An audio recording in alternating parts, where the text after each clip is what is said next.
नमस्कार दोस्तों, हमारी आज की कहानी एक कटी हुई पतंग में आप सभी का स्वागत है। यह कहानी बाप बेटे की है। एक बार एक व्यक्ति अपने बेटे के साथ पतंग उत्सव में गया था। इस उत्सव में लोग रंग बिरंगी पतंगे उड़ा रहे थे। यह देख उस व्यक्ति का बेटा बेहद खुश हो गया। उसका मन भी पतंग उड़ाने को करने लगा। इसने अपने पिता से कहा, पापा, मैं भी पतंग उड़ाना चाहता हूँ, मुझे भी पतंग खरीद दीजिए। बेटे की इच्छा जान उसका पिता दुकान में गया और पतंग और डोरी खरीद लाया। उसका बेटा पतंग देख बेहद खुश हो गया। उसका बेटा कुछ देर तक पतंग उड़ाता रहा। उसकी पतंग बहुत ऊंची उड़ रही थी, लेकिन वो इससे खुश नहीं था। वो चाहता था कि उसकी पतंग और ऊंची उड़े।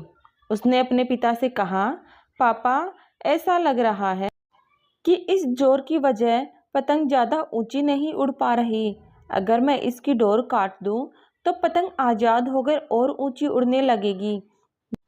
बच्चे ने अपने पिता से जिद की कि वो उसकी पतंग की डोर काट दे। पिता ने उसकी बात मानी और पतंग की डोर काट दी। डोर काटते ही पतंग और ऊंची उड़ने लगी।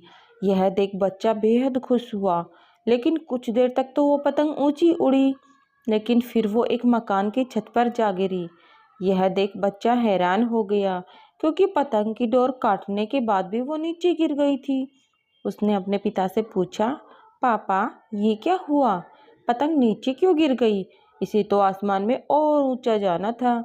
तब उसके पिता ने उसे समझाया कि अगर तुम्हें यह लग रहा था कि डोर पतंग को ऊंचा उड़ने से रोक रही थी, तो ऐसा नहीं था।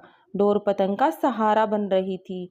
हवा की गति अनुसार डोर खींचकर या उसे ढील देकर पतंग को ऊंचा उड़ने में मदद मिल रही थी। लेकिन जब डोरी को काट दिया गया, तब पतंग को मदद मिलनी बंद हो गई। इससे पतंग नीचे गिर पड़ी। ठीक ऐसा ही जीवन में भी होता है। जब व्यक्ति जीवन की ऊंचाइयों पर पहुंच जाता है, तब उसे लगता है उसका परिवार उसे डोरी की तरह पकड़े हुए है और उसे सफलता की ऊंचाइयों पर पहुंचने से रोक रहे हैं। लेकिन हम यह कैसे भूल जाते हैं कि हमारा परिवार ही है जो हमें उन ऊंचाइयों पर ले जाता है। परिवार द्वारा दिया जाने वाला नैतिक बल ही हमें सफलता दिलाता है। यह सुन उस बच्चे को अपनी गलती समझ आई। कई बार हम सोचते हैं कि अगर हम अपने घर की जिम्मेदारियों से मुक्त हो जाएं, तो जीवन में जल्दी प्रगति कर लेंगे, लेकिन ऐसा नहीं होता है। हमें यह याद रखना चाहिए कि हमारे जीवन में घर और परिवार की क्या अहमियत है। परिवार ही है जो हमें जीवन में आगे बढ़ने को प्रेरित करता है।